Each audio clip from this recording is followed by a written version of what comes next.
নমস্কার। ঠাকুরমা স্বামীজি ও গুরুদেবের শ্রীচরণে প্রণাম জানিয়ে আজ ভগবান শ্রীকৃষ্ণকে নিয়ে ছোট করে একটি ব্যাখ্যা শোনাচ্ছি। কুরুক্ষেত্রে সারা দিন যুদ্ধ করে ক্লান্ত হয়ে অর্জুন রাত্রে বিশ্রাম নিচ্ছিলেন। তখনই তার এক মিত্র এসে বললেন, ওহে মিত্র, তুমি কেন এখন বিশ্রাম নিচ্ছ? কাল কোন কৌশলে কিভাবে কুরুক্ষেত্রের রণাঙ্গনে যুদ্ধ করবে, কিছু তো রণনীতি কৌশল তৈরি করো। অর্জুন বললেন, তুমি কোনো চিন্তা করো না মিত্র, এ ব্যাপারে আমাদের চিন্তা করার কোনো দরকার নেই। বাইরে গিয়ে দেখো, যিনি আমাদের চিন্তা করেন তিনি সব কাজ করে রাখছেন। অর্জুনের সেই মিত্র তখনই শিবিরের বাইরে এসে দেখলেন রণনীতি কৌশল তৈরি করছেন স্বয়ং ভগবান শ্রীকৃষ্ণ। কিছুক্ষণ পর রাত তখন গভীর হলো। অর্জুন তখন সারা দিনের ক্লান্তিতে একদম ঘুমে নিদ্রাচ্ছন্ন।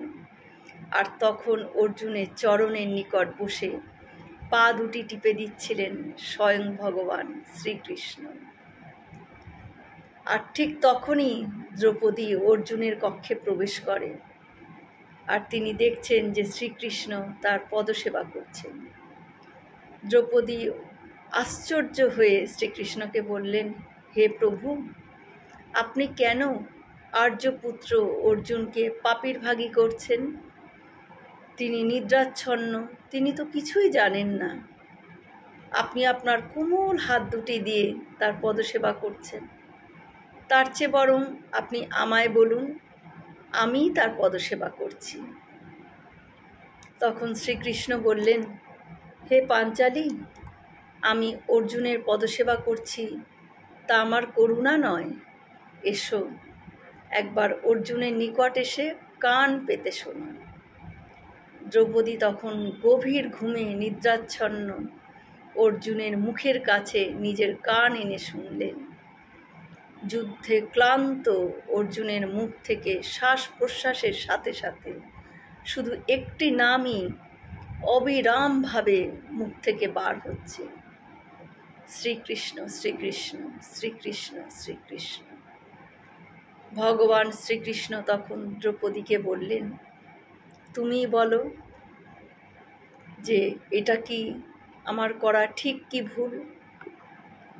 আমি তার জন্য পদসেবা ছাড়া আর কী বা করতে পারি? গীতাতে 9ম অধ্যায়ের 22 নম্বর শ্লোকে ভগবান শ্রীকৃষ্ণ বলেছেন, তার অনুবাদটি হলো, যারা অনন্য চিত্ত ও নিত্য যোগ যুক্ত হয়ে আমারই উপাসনা করেন, সেই সব নিত্য যোগযুক্ত ভক্তদের যোগ অর্থাৎ অপ্রাপ্ত বস্তুর প্রাপ্তি এবং ক্ষেম বা প্রাপ্ত বস্তুর রক্ষণাবেক্ষণ করে থাকি। অর্থাৎ সর্বদা এক মনে ঈশ্বর চিন্তা করলে ঈশ্বর তার সব ভার গ্রহণ করেন। ভগবানের চরণে সমর্পিত হলে স্বয়ং ভগবানই রক্ষা করেন। তার ভক্তের ভালো মন্দ সহ সকল দায়িত্ব তার ভগবান নিজেই বহন করেন। জয় শ্রীকৃষ্ণ। হয়তো অনেক ভুল ত্রুটি হলো, ক্ষমা করে দেবেন। সকলে সুস্থ থাকবেন, ভালো থাকবেন। ঠাকুর মায়ের কৃপা দৃষ্টি সকলের ওপর বর্ষিত হোক। শুভরাত্রি।